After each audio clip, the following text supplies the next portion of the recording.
कि आज किया गया प्रयास कल ही रंग लाए, पर समय का नियम ऐसा नहीं है। श्री कृष्ण कहते हैं जो कर्म करता है उसे अपने हृदय में यह निश्चय कर लेना चाहिए कि उसका फल उसे मिलेगा ही, चाहे देरी हो जाए, लेकिन अन्याय कभी नहीं होगा। ध्यान दो अर्जुन, जब कोई कर्म किया जाता है तो वह ब्रह्मांड में एक ऊर्जा की तरह प्रवाहित हो जाता है। यह ऊर्जा कारण और परिणाम के जाल में प्रवेश करती है और फिर जब समय उपयुक्त होता है वह लौटकर उसी के जीवन में अपना असर दिखाती है। अच्छे कर्मों के फल भी आते हैं, बुरे कर्मों की सजा भी सुनिश्चित होती है, लेकिन दोनों के आने का मार्ग और समय अलग होता है। कई बार जीवन हमें प्रतीक्षा की परीक्षा में डालता है, पर यदि श्रद्धा बनी रहे तो देर से ही सही फल अवश्य मिलता है। कर्म का फल कैसा होगा यह इस बात पर निर्भर करता है कि कर्म किस भावना, किस उद्देश्य और कितनी निष्ठा से किया गया है। श्री कृष्ण कहते हैं अगर कोई व्यक्ति केवल फल की इच्छा में कर्म करता है तो वह बंधन का कारण बनता है, लेकिन यदि वही कार्य निष्काम भाव से किया जाए तो वह मोक्ष की ओर ले जाता है। यह जीवन का रहस्य है कि जो अपने कर्तव्य को पूजा मानकर करता है उसे चिंता करने की आवश्यकता नहीं होती, क्योंकि उसका कर्म ही उसका सबसे बड़ा योग है। संसार में जो कुछ भी होता है वह तुम्हारे कर्मों की प्रतिक्रिया है। यदि आज कोई तुम्हारे साथ अन्याय करता है तो वह शायद तुम्हारे पूर्व जन्म के किसी कर्म का परिणाम हो, और यदि आज तुम किसी के लिए कुछ अच्छा करते हो तो वह कल किसी और रूप में तुम्हारे जीवन में लौट कर आएगा। यह चक्र कभी नहीं रुकता, इसलिए कृष्ण बार बार कहते हैं हे अर्जुन, तू कर्म कर, फल की चिंता मत कर, क्योंकि वह मेरे अधीन है।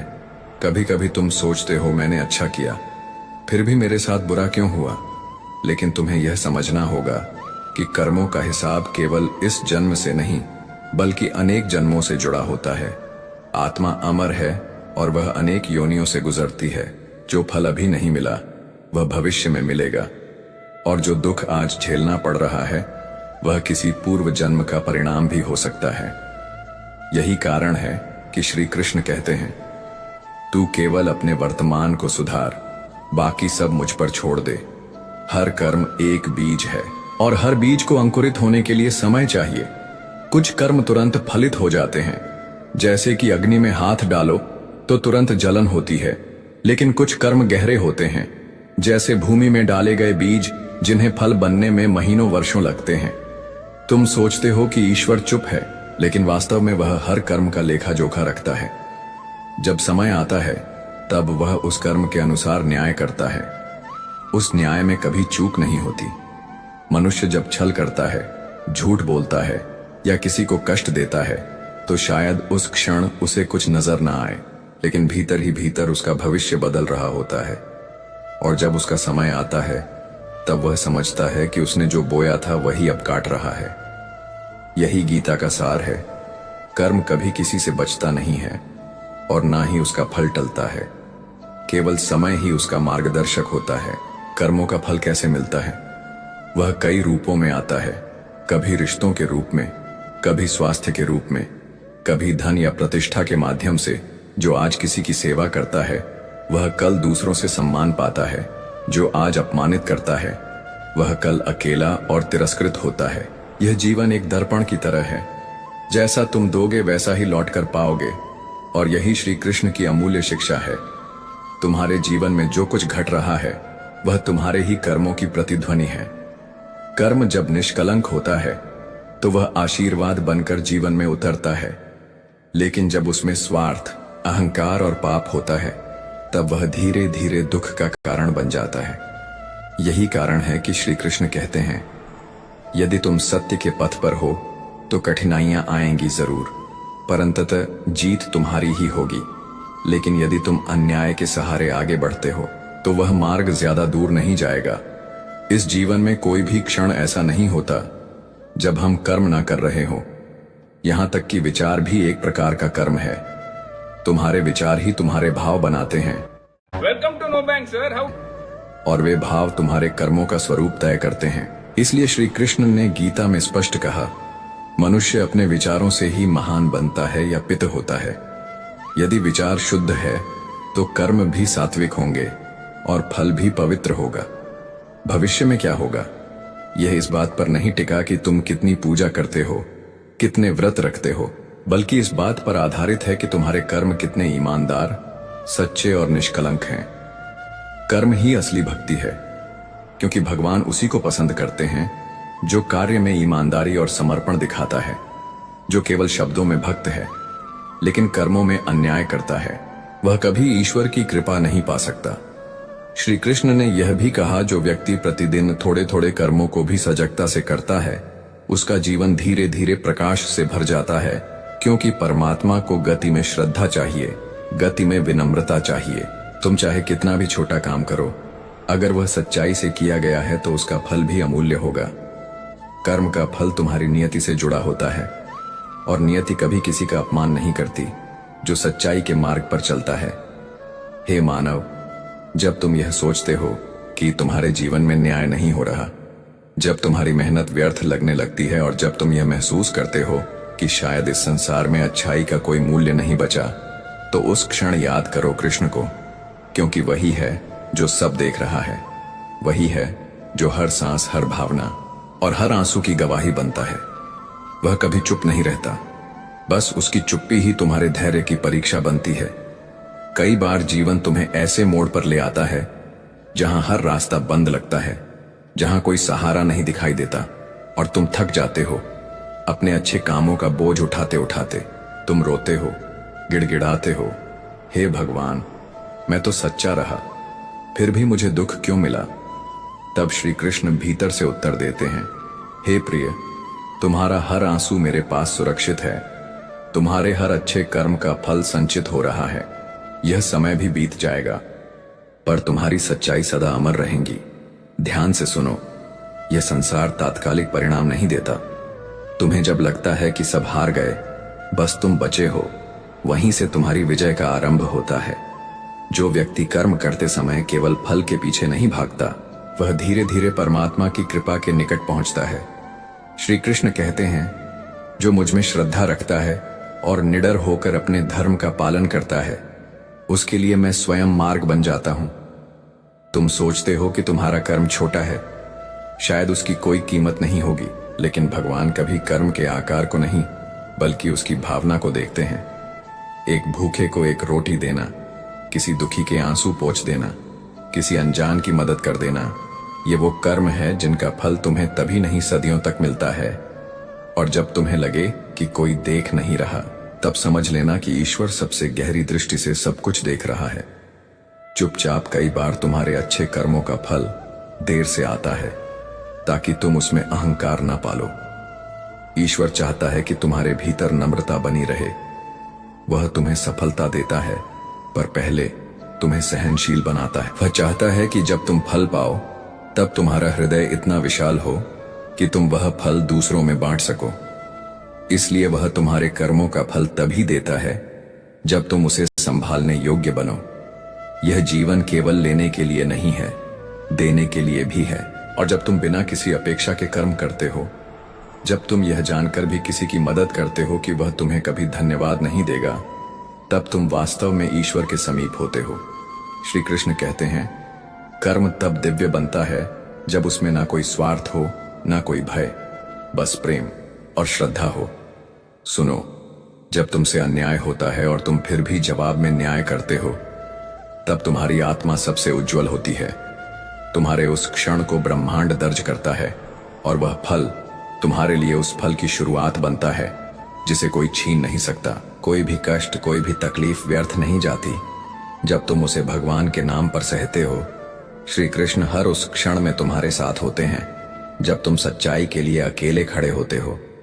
यही कारण है कि जब अर्जुन रणभूमि में हिम्मत हार गया, तब कृष्ण ने उसे कर्म का रहस्य बताया कि यदि तू अपने कर्तव्य से पीछे हटेगा तो भविष्य तुझे कभी क्षमा नहीं करेगा, और यदि तू सच्चे भाव से लड़ेगा तब यह युद्ध केवल विजय नहीं, तेरा आत्मिक उत्थान बन जाएगा। जीवन भी एक रणभूमि है, और यहाँ हर कर्म एक तीर है जिसे या तो प्रेम से चलाओ या अधर्म से। लेकिन याद रखो, हर तीर वापस लौट कर आता है। कभी यह मत समझो कि दुनिया नहीं देख रही, इसलिए जो चाहो वो करो। असल देखने वाला तो स्वयं भीतर बैठा है, तुम्हारा अंतरात्मा, और उससे कोई कर्म नहीं छिपता। जब तुम किसी का दिल दुखाते हो वह भी एक कर्म है। What's the plan? जब तुम किसी टूटे हुए को सहेजते हो वह भी एक कर्म है। फर्क बस इतना है कि पहला कर्म दुख बनकर लौटेगा और दूसरा सुकून बनकर। यदि तुम्हारा कर्म पवित्र है तो उसका फल तुम्हें तभी मिलेगा जब वह तुम्हारे लिए सर्वोत्तम होगा। ईश्वर कभी तुम्हारे जीवन में कुछ जल्दी नहीं देता, वह सब कुछ सही समय पर देता है। जो लोग धैर्य रखते हैं, जो अपने कामों पर अडिग रहते हैं, वे अंततः वह सब पाते हैं जो उनका होता है और उससे भी अधिक। श्री कृष्ण कहते हैं, मेरा भक्त यदि सच्चे मन से कर्म करता है तो मैं स्वयं उसके मार्ग की बाधाएं हटाता हूं। हे साधक, तुम्हारे कर्म ही तुम्हारी आत्मा की पहचान है। तुम जो करते हो वही तुम्हारे भीतर गूंजता है, वही तुम्हारी ऊर्जा बनता है और वही तुम्हें अगले पड़ाव तक ले जाता है। श्री कृष्ण स्पष्ट कहते हैं, प्रत्येक आत्मा अपनी यात्रा में उसी मार्ग पर आगे बढ़ती है जिसे उसके कर्मों ने निर्मित किया है। इसलिए जब तुम यह जान लो कि तुम्हारे कर्म ही तुम्हारा मार्ग है तो फिर तुम्हें दिशाहीन होने का भय कभी नहीं रहेगा। कर्मों का फल केवल सुख या दुख नहीं होता, बल्कि यह आत्मा की परिपक्वता में बदलता है। जब कोई व्यक्ति कष्ट सहकर भी सत्य पर अडिग रहता है तो वह केवल कर्म फल नहीं कमा रहा होता, वह अपने चित्त को शुद्ध कर रहा होता है। और जब चित्त निर्मल हो जाता है तब आत्मा ईश्वर से एकाकार होने के योग्य बन जाती है। यही वह गहराई है जिसे श्री कृष्ण ने गीता में कहा, जो कर्म में भी आत्मा को देखता है वही वास्तव में ज्ञानी है। परंतु यह मार्ग आसान नहीं है। तुम्हें लगेगा कि दुनिया तो छल से आगे बढ़ रही है, लोग झूठ बोलकर सफल हो रहे हैं और तुम सत्य के मार्ग पर ठहर कर पीछे छूट रहे हो। उस समय तुम्हारा अंतर्मन डगमगाएगा, लेकिन श्री कृष्ण की वाणी तुम्हें स्मरण दिलाएगी, धैर्य रखो, क्योंकि अधर्म की गति तेज जरूर होती है लेकिन वह बहुत दूर तक नहीं जाती।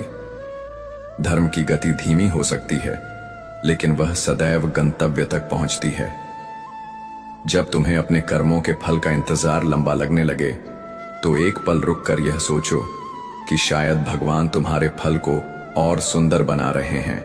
जैसे किसान बीज बोने के बाद तुरंत फल नहीं देखता, वह मौसम, धूप, वर्षा और समय का इंतजार करता है, वैसे ही तुम्हारे कर्म भी परिपक्व होकर ही फलित होते हैं। यदि जल्दी मिल जाए तो तुम उसका मूल्य नहीं समझोगे, लेकिन यदि देर से आए तो वह तुम्हारी आत्मा को संपूर्णता का अनुभव कराएगा। जो व्यक्ति कभी शिकायत नहीं करता, जो हर परिस्थिति में कर्म करता रहता है, वह वास्तव में कर्मयोगी होता है। श्री कृष्ण ने अर्जुन से यही कहा था, कर्म ही तुम्हारा धर्म है, बाकी सब मोह है।